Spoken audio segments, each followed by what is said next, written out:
جب تمہارے پاس لوگ آئیں گے تو فیصلہ کیسے کرو گے؟ کہا کہ قرآن مجید دیکھو. فرمایا کہ اگر یہاں وہاں بھی ہدایت نہ ملے, یہ بڑی اہم بات ہے کہ this means Quran is not an encyclopedia, تو پھر میں سنت کی طرف جاؤں گا. آپ نے پوچھا اگر سنت میں بھی چیز نہ ہو, شوئنگ دیٹ بائی کہ سنت کی انسائکلوپیڈیا نہیں, تو میں نے کہا پہلی دفعہ اسلامک ہسٹری میں جو لفظ استعمال ہوا تو حضرت معاذ بن جبل نے فرمایا کہ جناب علی میں اجتہاد کروں, یعنی کہ اجتہاد ناٹ ان حرام اینڈ حلال, not in فرائض but in all other area and that is the all uncovered area. اور اس وقت سے لے کر آج تک, مثلاً میں ایک مثال دیتا ہوں, آپ نے ایف ڈی ملا کی کتاب میں پڑھا ہوگا شیئرز کی لسٹ میں کہ جی 12 شیئرز ہیں, 8 اس میں مستورات ہیں, 4 اس میں مرد ہیں, اور اس میں پہلا انہوں نے گرینڈ فادر لکھا ہے اور اوپر لکھا ہے قرآنک شیئرز, حالانکہ دادے کا تو اس قرآن میں ذکر ہی نہیں ہے. یہ مسئلہ پیدا ہوا پہلے خلیفہ اور دوسرے خلیفے کا وقت. حضرت ابوبکر رضی اللہ تعالیٰ نے ایک فیصلہ کیا, وہ آدمی ناراض ہو گیا.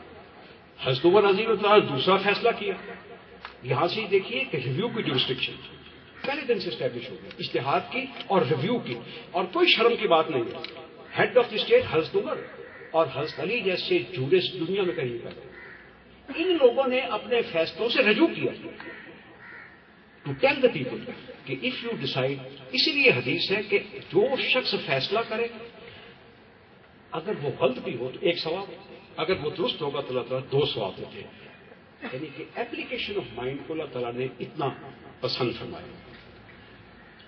تو اس لیے میں یہ کیا بات گزارش کر رہا تھا, تو اجتہاد کے جو اصول کو یہ ریڈ کیا گیا, اور اب یہ ایک ذمہ داری آتی ہے ہمارے ان تینوں اداروں پر کہ ان چیزوں کو سامنے رکھتے ہوئے اور نئے نئے اصول کو اپنائیں. کیونکہ صرف یہ نہ سمجھیں کہ قرآن پاک میں اور سنت میں جو اصول ہیں یہ بہت کافی ہیں, لیکن جتنی جورسڈکشنز مسلمانوں سے علاوہ ہیں وہاں بھی جائیں, کیونکہ حضور صلی اللہ علیہ وسلم نے 2 فرمان ہیں کہ حاصل کرو علم چاہے تمہیں چین تک جانا پڑے.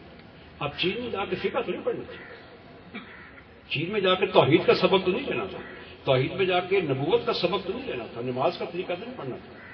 اور دوسرا جو حضور صلی اللہ علیہ وسلم کا قول ہے کہ الحکمت زادۃ المومن, دانائی جو ہے یہ تو مومن کا گمشدہ خزانہ ہے, جہاں سے تمہیں مل جائے حاصل کرنا. تو ہم سمجھتے ہیں کہ یہ جو قرآن پاک کے جو بنیادی احکام ہیں جو کہ مندوب میں آتے ہیں, جن کی انکورڈ فیلڈ ہے, جو کہ آپ کی پارلیمنٹ کر رہی ہے, گرینڈ فادر سے لے کر پہلی خلافت سے لے کر اب تک جو کچھ قوانین ڈیولپ ہو رہے ہیں یہ اجتہاد ہی کے مختلف ہوتے ہیں. تو اب میں آپ کی طرف آپ کی توجہ دلانا چاہتا ہوں. ایک یہ جو میں نے کتاب لکھی ہے اس کو 7 ابواب میں نے تقسیم کیا ہے. پہلا جو ہے تقدیم ہے, یہ تقریباً 114 صفحے کہ میں نے کیا محسوس کیا ہے اس آئینی ادارے کے متعلق, اس کی کارکردگی کے متعلق. کیونکہ میں نے 2 چیزوں سے مجھے بڑی دلچسپی پیدا کی تھی کہ علامہ اقبال نے جب اجتہاد کا تصور دیا تو انہوں نے ایک ایسی پارلیمنٹ کی بات کی جہاں پر قوانین بن سکتے ہیں ماڈرن تقاضوں کے مطابق.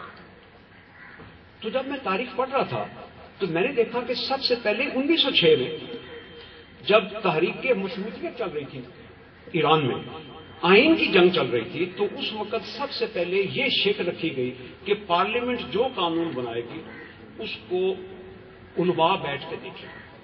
یعنی کہ there was a restriction on the powers of the parliament. یہ 1906 میں تھی. تو 1973 میں جو آپ کا آئین بنا ہے یہ میں سمجھتا ہوں, یہ میں نے جو اسٹڈی کیا ہے کہ تمام جتنے آئینی آپ کے پاس ڈھانچے آئے پاکستان بننے کے بعد, قرارداد مقاصد, پہلا آئینی مسودہ 1950 کا, پھر 1953 کا, پھر 1954 کا, پھر 1956 کا، 1962 کا، 1972 کا جو دستوری آئین تھا، اور اس کے بعد اب آپ کا 1973 آیا. تو یہ میں سمجھتا ہوں کہ عالم اسلام کے لیے مشعل راہ ہے کہ آپ نے نہ تو قدغن پارلیمنٹ پر لگائی ہے اجتہاد کرنے کی، اور نہ جو دانشور ہیں، فقیہ ہیں، ان کا راستہ روکا ہے کہ وہ مشورہ دیں. اور صدر کو اختیار ہے، گورنر کو اختیار ہے، پارلیمنٹ کو اختیار ہے، کہ صوبائی اسمبلی کو اختیار ہے کہ وہ ان سے مشورہ کرے، اور ان کے 230 میں احکام ان کو دیے کہ آپ نے یہ فرائض کر دیں. تو یہ میں سمجھتا ہوں اتنا خوبصورت امتزاج ہے. اور اس چیز کا میں سمجھتا ہوں کہ ہمیں آرٹیکل 189 سے ہم مزید توقع کرتے ہیں. جس طرح جسٹس اللہ صاحب نے انجیکشن آف اسلام پر ایک بڑی اچھی ججمنٹ دی، اور اس میں بہت سارے قرآن پاک کے احکام کا ذکر کیا، لیکن وہ تھے جو کہ اوفینسز کے ساتھ ڈیل کرتے ہیں. اور میرا ایک سب سے بڑا ایک سوال یہ ہے کہ اسلام میں صرف نظام سزا ہی نہیں ہے، اسلام میں نظام جزا بھی ہے. ہماری پارلیمنٹ کو یہ چاہیے کہ صرف نظام سزا کی طرف نہ پیچھے رہے، لوگوں کو اس بحث میں ڈال دیں کہ کیا سزائیں ملنی ہیں. یہ بھی دیکھیں کہ اللہ تعالیٰ نے جب انسان کو مخاطب کر کے کہا کہ انسان میں نے تیرے لیے لکم، تیرے لیے اس کائنات کو بنا دیا، تیرے لیے میں نے انبیاء کے دیا. اور سورہ رات میں جو اصول بیان کیا، پہلے کہا کہ دیکھتے نہیں ہم آسمان سے بارش بھیجتے ہیں، تمہاری گلیوں کی جو گند ہے اس کو اٹھا کے لے جاتی ہے، لیکن جو اس کا پانی ہے وہ زمین جذب کر لیتی ہے، کیونکہ یہ زندگی دیتا ہے مٹی کو، اور تمہارے لیے پرورش کا سامان ہوتا ہے.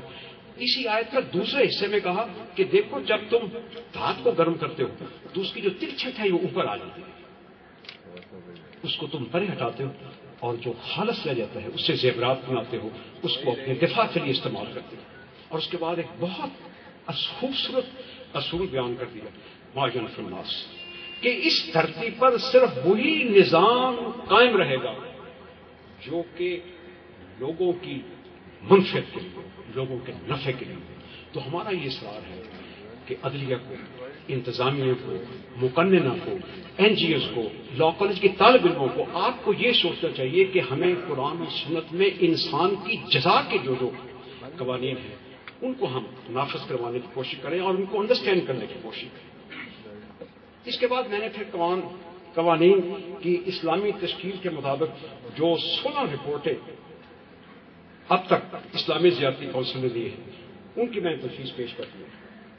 اس کے بعد اگلا چیپٹر جو ہے اس میں نے کوئی 2004 تک جتنی ان کی سالانہ رپورٹس ہیں ان کو مختصر کر کے پیش کر دیا. اس کے بعد جتنے سوال نامے حکومت کی طرف سے کونسل کو آئے اور جو ان کے جوابات ہوئے وہ بھی میں نے 30 سال کے رقم کر دی ہے.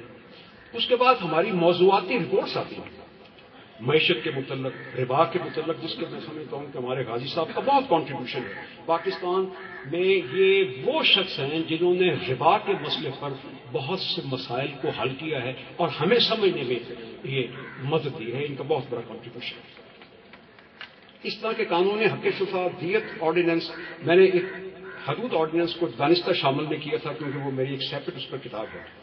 معاشرتی اصلاحات، خاندانی منصوبہ بندی وغیرہ، ربا پر، یہ میں نے تمام جتنی رپورٹیں ہیں وہ اس میں شامل کر لی. اس کے بعد جتنے ہمارے ادارے میں صدور پرائم منسٹرز آتے رہے ان کی تمام جو ایڈریسز ہیں ان پر جو ڈیمانڈز کی گئی وہ بھی رقم کر دی گئی ہیں. اس کے بعد اسلامی زیارتی کونسل کا ڈھانچہ ہے. اور آخری جو چیپٹر ہے 797 سے لے کر یہ تقریباً 1000 تک جاتا ہے. اس میں نے میثاق کے مدینہ سے جناب رسالت میں آپ صلی اللہ علیہ وسلم کے اس عہد نامے سے جو کہ دنیا کا پہلا تحریری وفاقی آئین ہے جس نے یہ تصور دیا کہ اپنے اپنے جو صوبائی خود مختاری کا تصور دیا اور یہ تصور دیا 2 دفعہ یہ لکھا کہ اس خطے میں بسنے والے مسلمان اور غیر مسلمان امتاً واحد for political purposes they are one nation. اور ان کے بعد اگر کسی شخص نے وہ بات یہی کی تو وہ 11 اگست کو قائد اعظم رحمۃ اللہ علیہ یہی چیز یہ چیز کہی. اور یہ میں نے تمام. پھر اس کے بعد علامہ اقبال کا خطبہ، اس میں انہوں نے بہت اہم بات کی کہ the purpose within brackets of achieving Pakistan is to liberate Islam from the clutches of Arab imperialism. وہی لبریشن آف ہیومن لبریشن. یہ میں سمجھتا ہوں کہ علامہ اقبال کا بہت بڑا کنٹریبیوشن